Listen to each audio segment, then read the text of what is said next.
დაადგინეთ იყოფა თუ არა 380 შემდეგ რიცხვებზე და ეს რიცხვები გვაქვს ჩამოწერილი. ძალიან მეხალისება ხოლმე ამის გაკეთება და მოდი დავიწყოთ. პირველი არის იყოფა თუ არა 2-ზე. 2 და კითხვის ნიშანი. ხო ნახოთ.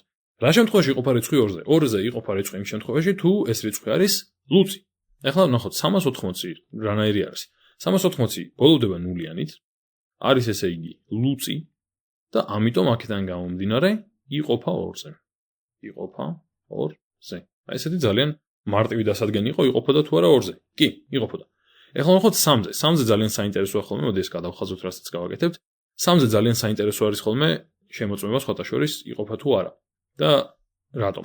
იმიტომ რომ 3-ზე რომ დაადგინო იყოფა თუ არა 380 რომ ვიყოთ მაგალითად, ხო? ციფრთა ჯამი თუ იყოფა 3-ზე, მაშინ თვითონ რიცხვიც იყოფა 3-ზე.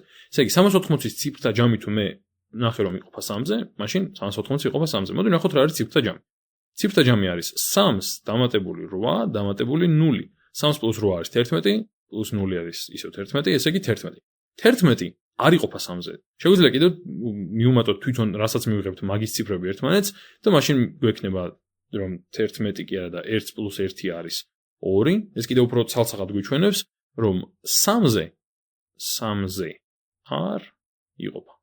არ იყოფა. ესე იგი ამას გავუკეთოთ, მოდი აქეთ აღნიშნავ ხოლმე. წითელი x-ი და ამას გავუკეთოთ მწვანე check. ასე რომ ეს დავიწყოთ. შემდეგ, ესე იგი ესეც ამასაც მოვრჩით. შემდეგი, მეოთხე. არა და 4-იანი. 4-იანზე იყოფა თუ არა? ნუ ნახოთ, საინტერესოა ესეც საკმაოდ. ესე იგი, გვაინტერესებს იყოფა თუ არა 4-ზე. ნუ, გვაქვს 380, ხო? ვიცით რომ 100 იყოფა 4-ზე. 100 თუ იყოფა 4-ზე და 200-იც იყოფა მაშინ 4-ზე, 300-იც იყოფა მაშინ 4-ზე. ანუ ეს მარტივი მისახვედრია რომ 300 იყოფა 4-ზე. ანუ რადგან 100 იყოფა, აქედან შეგვიძლია მაგაზე ვიმშილოთ. ესე იგი, გამოდის რომ რადგან 380 არის 300-ის და 80-ის ჯამი და ამ დროს 300 იყოფა 4-ზე, ერთადერთი დარჩენილი მე მაქვს კითხვა 80 თუ იყოფა 4-ზე. ესაა საინტერესო, ესაა სწორედ საფასური. მოდი ახლა დავფიქრდეთ. თუ შევაფასებთ მეტნაკლებად თვალის ზომით, უკვე მისახვედრი არის ის რომ 8 ხო იყოფა 4-ზე. და ამ დროს 80 არის 8-ჯერ 10. ესე იგი 8 გაყოფილი 4-ზე თუ 2, მაშინ 80 გაყოფილი 4-ზე იქნება 20. ამიტომ კი. ეს არ არის კი? კი. 4-ზეც იყოფა. ესე იგი 4-ზე ნამდვილად იყოფა 380, იმიტომ რომ 300-იც იყოფა 4-ზე და 80-იც იყოფა 4-ზე. ამიტომ ორივე იყოფა 4-ზე. ახლა მოდი ვნახოთ 5-იანი. ესე იგი იყოფა თუ არა 5-ზე. მოდი ისე რა ვქნათ, ჩამოვწეროთ 5-яნის ჯერადები როგორია. 5, 10, 15, 20, 25 და ასე შემდეგ. რას ვამჩნევთ? ვამჩნევთ რომ ყველა ბოლოვდება ან 5-ით ან 10-ით. აქედან გამომდინარე, თუ 5-ით ან 10-ით არა, 5-ით ან 0-ით, ბოდიში. ყველა ბოლოვდება ან 5-ით ან 0-ით. ესე იგი, თუ ბოლოვდება 0-იანით რიცხვით, მაშინ ის 5-ზე უნდა იყოფოდეს. და ამ დროს აქ მაქვს მე 380 აშკარად ბოლოვდება 0-იანით. ამიტომ კი იყოფა ნამდვილად 5-ზეც, იმიტომ რომ ბოლოვდება 0-იანით. კარგი, ესე იგი 4-იანის გადახაზვა დამიწყებია, 5-იანის გადავხაზოთ, ახლა 6. ახლა რით არის საინტერესო 6-იანის შემოწმება? 6-იანზე იყოფა თუ არა? 6-იანი რას უდრის? 6-იანი უდრის 2-ჯერ 3-ს, ხო? ესე იგი პრაქტიკულად მე შემიძლია ვთქვა რომ რიცხვი თუ იყოფა 6-ზე, ის უნდა იყოფოდეს 2-ზეც და 3-ზეც. ან პირიქით 2-ზეც თუ იყოფა და 3-ზეც თუ იყოფა, მაშინ იყოფა 6-ზეც. მაგრამ მე ვნახე რომ 3-ზე არ იყოფა და 3-ზე თუ არ იყოფა რიცხვი, მაშინ ვერ გაიყოფა ის ვერც 6-ზე. ასე რომ ეს გამოირიცხა. ესეთი მარტივი და ლამაზი ლოგიკით გამოირიცხა 6-იანი.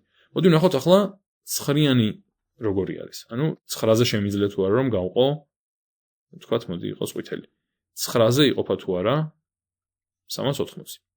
ახლა ამისთვის, ორი ვარიანტი. ერთი არის ის რომ 9 უდრის 3-ჯერ 3-ს და მინიმუმ 2-ჯერ უნდა იყოფოდეს 3-იანზე რიცხვი რომ იყოფოდეს 9-ზე და არც ერთხელ არ იყოფა. მაგრამ გარდა ამისა შეგვიძლია 3-ზეც 9-ზეც ისევე შევამოწმოთ, როგორც 3-ზე შევამოწმეთ. კერძოდ, ავიღოთ 380.